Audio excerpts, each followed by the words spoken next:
So ek wil vir julle encourage, as julle sit met sulke problems, please trust me, you can come speak to me and I'll refer you where you need to go, instead of raping a child, instead of raping a woman.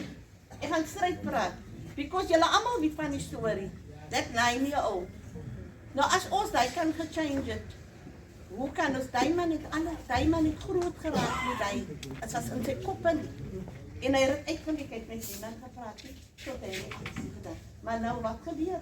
Daar's 'n meisiekind wat sy lewe gedamage is. Open up so that change can happen for you. Woo! You need to open up. Thank you. Thank you. Wow. Ja, ek is Ahmad Ayman. Daar is jongspanne en jongvaders paas wat hulle maas en paas abuse. En ons gaat nou